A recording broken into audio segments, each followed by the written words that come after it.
Na Bolsa de Valores são listadas quase 500 empresas, por isso pode parecer muito difícil você analisar uma ação, pode parecer que é um bicho de 7 cabeças, mas na verdade não é bem assim. E hoje eu quero te mostrar que é muito fácil e qualquer um pode analisar a sua ação para poder investir de maneira segura e prática. Eu sou Guilherme Ferreira, você está no canal Bolsa Econômico, por isso seja muito bem-vindo. Então, bora pro vídeo. Quando a gente fala de escolher uma ação, vai muito além de números, como as pessoas mostram por aí, né? Que você entrar num vídeo no YouTube hoje em dia, você vai ver que muitos vão falar, você tem que analisar número tal, mas antes de você fazer isso, você precisa ver algumas coisas que vão se encaixar na empresa e aí sim você pode partir e olhar os números. Antes de partirmos para o vídeo, eu quero pedir para que você deixe o seu like. E se você não é inscrito do canal, se inscreve para ajudar a gente a crescer cada vez mais. E também segue a gente no Instagram, a gente vai estar postando alguns conteúdos bacanas que também vão te ajudar em relação à educação financeira, economia, que é o assunto que a gente gosta de tratar aqui no canal, beleza? Agora vamos de vez pro vídeo. Aqui existem 4 passos que eu gostaria de te passar, que você precisa seguir para analisar uma ação. 4 coisas que eu considero importantes. A primeira coisa é que uma ação ela precisa ter um fosso. E o que seria isso? Na Idade Média, os castelos eles usavam fossos para se proteger de inimigos entrarem dentro dos castelos. E no caso da empresa, o fosso dela seria algo que diferenciasse ela do mercado, tornasse ela mais forte do que a sua concorrência ou do que as outras empresas e que também fizesse com que ela se protegesse de crises, passasse por crises como aconteceu em 2020, a crise de 2008 e muitas outras crises que já aconteceu no mundo. Existem algumas coisas que podem compor esse fosso e algumas delas são uma marca forte, um produto diferenciado no mercado e um produto bom com preço baixo. Um exemplo de uma empresa que tem um fosso muito grande e forte para a empresa é a Apple, porque ela tem uma marca hoje tão forte que as pessoas não se importam em pagar mais pelo produto dela, simplesmente porque ela tem aquela maçã atrás que todo mundo quer ter. Não importa se a concorrência às vezes dá um produto melhor, vai provar que o produto é melhor, mas muitas pessoas vão procurar a Apple por conta da marca que ela conseguiu criar durante todos esses anos. E não é à toa que a Apple também é uma das maiores empresas do mundo. Então, no caso, essa marca torna um fosso para essa empresa, protegendo ela de crises, protegendo ela de qualquer coisa que aconteça com a empresa, que ela consiga se recuperar por conta da marca que é muito forte. E um outro exemplo também pode ser o Google, porque o Google ele tem um produto, ele oferece um produto ao seu consumidor que é muito difícil outra empresa chegar e fazer. Então o Google ele acaba se tornando muito forte, não só pela marca, mas também pelo produto que ele oferece, pela qualidade de serviço que ele oferece. E são 2 empresas que eu estou dando de exemplo para você para mostrar que ela tem um fosso que é muito difícil com que essa ação, as ações da empresa, elas caiam, elas tenham algum prejuízo e e as chances dessas empresas durarem por anos e anos é muito grande. E por isso você tem que analisar empresas que tenham esse fosso em torno dela, para que você consiga manter essas empresas durante anos e anos, te dando lucro e conforto por muito tempo, já que o intuito de você investir é poder receber a segurança de que a empresa vai durar, já que você se torna sócio da empresa a partir do momento que você investe. Passo número 2, você precisa avaliar os riscos da empresa. Como você vai avaliar os riscos da empresa? Você pode olhar endividamento, volatilidade, o segmento da empresa e se a política interfere muito. No caso, vamos começar pelo endividamento. Por que você precisa analisar o risco de endividamento da empresa? Um caso muito atual foi da Americanas. Eles acabaram escondendo uma dívida que foi crescendo, até que chegou num valor que hoje é muito difícil com que eles corram atrás. Claro que quem investiu não tem culpa de ter aparecido isso depois, mas você precisa ver se a empresa ela tem um endividamento muito alto, se ela consegue arcar com suas contas, principalmente de curto prazo, né? Então, o que vai acontecer? Você vai ter que olhar a liquidez corrente da empresa. Geralmente ela precisa ser maior do que 1, significando que, sendo maior do que 1, ela consegue arcar com suas contas de curto prazo e ainda sobra. E onde você vai olhar a liquidez corrente de uma empresa? Você pode entrar na Status Invest, onde vai aparecer alguns indicadores lá, e esse é onde você vai olhar. Você vai olhar se a empresa está endividada, se ela consegue arcar com suas dívidas de curto prazo.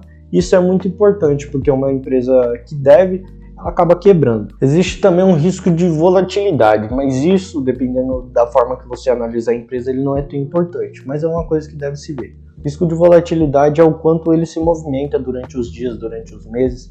Caso você não saiba disso, se você entrar no Yahoo Finance, existe um indicador chamado beta. Nesse indicador, ele vai dizer que abaixo de 1, ele se movimenta numa volatilidade menor do que o mercado. Acima de 1, ele se movimenta de uma maneira maior do que o mercado. Então, se o mercado sobe, ele vai subir mais do que o mercado. Porém, se o mercado descer, ele também vai descer mais do que o mercado. É um indicador importante principalmente para quem quer fazer trade, porque a volatilidade ela vai representar o risco que o trader vai correr durante as suas movimentações financeiras. Mas como eu disse, não é um indicador tão importante para quem investe para longo prazo, porque por mais que a empresa ela pode se movimentar para cá e para lá, se você realmente acredita na empresa, se você analisa ela certinha, com certeza ela vai subir no longo prazo, daqui 5, 10 anos, ela vai estar num patamar muito melhor do que o curto prazo que se movimenta de uma maneira muito imprevisível. É claro que também as notícias elas também interferem muito na volatilidade da empresa, o que às vezes pode mudar. Esse indicador ele pode estar dizendo uma coisa, mas saindo uma notícia na mídia pode ser que mude essa volatilidade. Mais um tipo de risco que a gente precisa avaliar na hora de comprar uma ação, comprar uma empresa, é o segmento dela. Por quê? Existem segmentos na Bolsa de Valores que eles são muito mais arriscados do que outros. Por exemplo, o varejo. Novamente uso o exemplo da Americanas, porque o que acontece? Geralmente, por exemplo, o varejo. O varejo ele tem uma questão de que ele é um dos segmentos talvez mais arriscado da Bolsa de Valores, se não mais arriscado, por conta de vários fatores. E um desses fatores geralmente o varejo ele se alavanca muito. Então ele coloca muito dinheiro, acaba se endividando bastante para poder vender mais. E outra coisa é que, por exemplo, uma Magazine Luiza, ela vai vender coisas sem juros, né? Ela vai parcelar, porque ninguém tem dinheiro para comprar à vista. Você compra uma máquina de lavar a prazo e nessa máquina de lavar você coloca em 24 vezes, que são 2 anos. Você vai pagar aquele valor sem juros porque é o que a empresa promete. Só que daqui 2 anos a inflação ela vai comer o dinheiro que você pagou e essa máquina de lavar vai estar valendo mais. Então significa que na verdade a loja ela teve prejuízo ao invés de lucrar com a compra que você fez. Então o varejo geralmente ele tende a quebrar, como disse o Luiz Barsi no podcast há muito tempo atrás, e foi o que aconteceu com a Americanas, porque provavelmente essas coisas vêm acontecendo, a dívida foi aumentando e chegou nesse patamar absurdo que saiu na mídia aí. E o último risco de se analisar é o risco de Estado, o risco da política, vamos dizer assim. Porque o que acontece? Existe outro tipo de ação dentro da Bolsa de Valores chamado estatais. E as estatais elas são basicamente empresas do governo, empresas com participação do governo, ou até mesmo empresas que o governo manda, né? Como por exemplo a Petrobras e o Banco do Brasil. E o que acontece? Acabamos de ter uma nova eleição, acabamos de ter um novo governo mandando no país, e uma das primeiras declarações do presidente Lula foi que ele usaria as estatais em favor do povo, ou seja, ele ia diminuir os dividendos da estatal para que pudesse usar a favor da política do país. E o que acontece? Cada declaração que o presidente dá, geralmente a estatal ela costuma sofrer. Então os gráficos da estatal ele vai ser muito imprevisível, vai ficar subindo e descendo o tempo todo, cada declaração, principalmente se for um presidente muito falante, como era do antigo governo e desse atual também, que geralmente todo dia tem acontecido alguma coisa diferente, alguma notícia nova que faz com que os gráficos subam e caiam o tempo todo. E também acontece que os dividendos eles vão diminuir dessa estatal. Então, será que faz sentido manter uma empresa que vai ficar o tempo todo nessa volatilidade? Claro que talvez a longo prazo vale a pena, já que a gente pode ver que o Banco do Brasil já sobreviveu à Guerra Mundial, já sobreviveu à crise de 2008, à crise de 2020 e ainda está aí pagando dividendo para o povo. Mas será que vale mesmo a pena confiar numa empresa gerida por uma política, por um governo que há anos e anos a gente sabe que tem todas essas complicações no Brasil? O terceiro passo, você precisa saber como a empresa ganha dinheiro. Porque o que acontece? Às vezes, a forma que a empresa ganha dinheiro pode ser muito defasada ou pode ser uma maneira que ela ganha dinheiro numa parte do ano, ou outra parte do ano ela não ganha. Vamos dar um exemplo aqui, vamos dizer uma empresa de picolé. Claro que não tem empresa de picolé na Bolsa de Valores, mas isso é só um exemplo para você tentar entender como você deve olhar o que a empresa ganha dinheiro, para você não cair em empresas que às vezes não vão te trazer tanto lucro e não vão te trazer tanto retorno. E o que acontece? Uma empresa de picolé. No verão, a empresa de picolé ela vai muito bem, ela vende pra caramba, ela quebra recordes, mas quando chega o inverno, a empresa de picolé, todo o lucro que ela teve no verão, ela vai ter que usar para sobreviver no inverno, para no próximo verão vender de novo e ter um pouco mais de lucro para tentar sobreviver no próximo inverno. Então o que acontece? Você fazendo análise de como a empresa ganha dinheiro, você não cai em empresas assim. A única maneira de você investir numa empresa de picolé, por exemplo, é vendo se ela tem alguma coisa diferente, que tipo, ela vende os picolés no verão, consiga esse dinheiro, mas no inverno ela tem uma estratégia para vender também e conseguir lucrar do mesmo jeito que ela lucrou no verão, ou pelo menos um lucro que ela consiga se manter no inverno, certo? Agora um exemplo de uma empresa que ganhava dinheiro de uma maneira defasada e acabou falindo por conta disso foi a Blockbuster. É uma empresa antiga dos Estados Unidos, muito grande, que ganhava dinheiro com locação de filme. E aí o que aconteceu? Chegou a Netflix, o sistema de streaming que estourou e acabou ganhando os clientes da Blockbuster, porque ao invés delas terem que pagar por filmes para depois ter que devolver, agora elas poderiam pagar por uma mensalidade para ter diversos filmes ali à disposição dela e poder assistir a hora que elas quiserem. Então, nesse caso, por que você precisa saber com o que a empresa ganha dinheiro? Porque você precisa ver se é uma maneira defasada, se é uma maneira que vai sobreviver ao mercado, se não pode aparecer um concorrente e acabar com o negócio dela. Porque quem investiu na Blockbuster acabou falindo depois que a Netflix veio, porque já era defasado, já era uma forma que não servia mais. Ela também não insistiu em melhorar, em evoluir o negócio dela depois que apareceu uma concorrente tão forte. Então você precisa saber para poder estar atento ao mercado, para saber se não vai aparecer um outro ali que vai acabar tomando os clientes dessa empresa. E o quarto e último passo, que depois de ter analisado todos esses 3 passos e ela ter aprovado, você vai chegar na análise fundamentalista, que são os números da empresa, que geralmente é o que você encontra em outros vídeos por aí, que você vai dar uma olhada em alguns números da empresa, ver se ela está saudável, se ela está indo bem, e também é uma parte importante, mas primeiro ela precisa passar pelos 3 passos iniciais que eu passei aqui. Seguindo a linha de raciocínio que eu falei lá atrás, você vai usar a Status Invest porque ela é muito mais simples de se usar do que, por exemplo, eu gosto bastante da Yahoo Finance, só que eu acho a Status Invest mais simples de você olhar. Quais são as coisas principais que você deve olhar na análise fundamentalista? Você vai olhar esses principais pontos, que é o PL. O PL ele precisa estar abaixo de 20. Por que abaixo de 20? Porque quanto menor o PL, melhor. O PL, para quem não sabe, é o preço sobre lucro.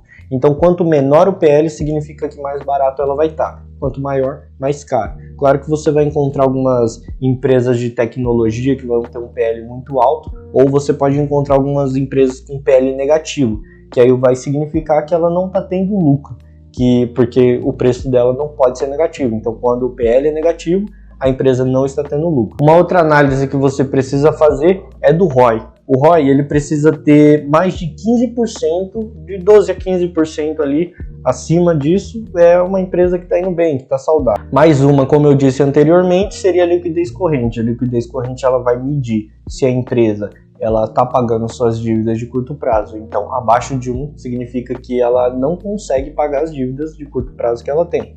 Acima de 1 significa que ela tem e sobra. Igual a 1 significa que ela paga e não sobra nada, certo? E as duas últimas coisas.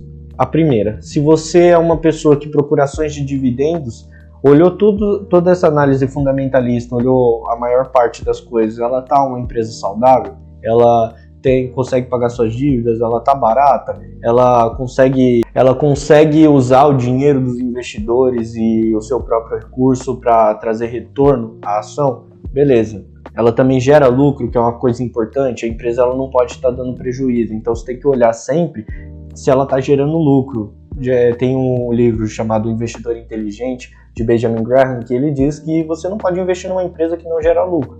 Então, se a empresa dá prejuízo, ele já não investe. E aí, caso você queira uma empresa de dividendos, você vai olhar o dividend yield. É legal que geralmente você procure um dividend yield numa porcentagem acima da taxa Selic. Só que hoje vai ser muito difícil você achar empresas assim, porque a taxa Selic se encontra alta, em 13,75%. Você vai achar poucas empresas assim. E a última coisa que você precisa olhar é a quantidade de papéis. Eu considero isso importante porque ele te dá mais liquidez. Quanto mais papéis uma empresa tem, mais liquidez, mais ativos ela tem, mais liquidez você tem para vender, caso um dia você queira se livrar de algumas empresas, de alguns papéis dessa empresa. Então a liquidez, quanto mais ela tem, é muito importante.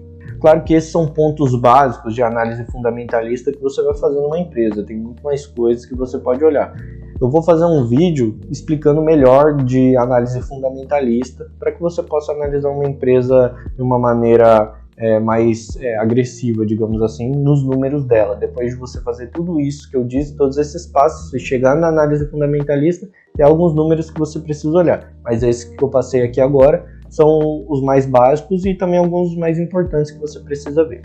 E bom, pessoal, esse foi o vídeo. Eu espero realmente que vocês tenham gostado. Se gostou, clica no joinha, também clica no botão de se inscrever, como eu já disse no começo do vídeo, para ajudar o canal a crescer. Comenta se você acha que alguma coisa faltou, comenta também se esse vídeo te ajudou e compartilha com quem você acha que esse vídeo pode ajudar. Isso é tudo, pessoal. Valeu!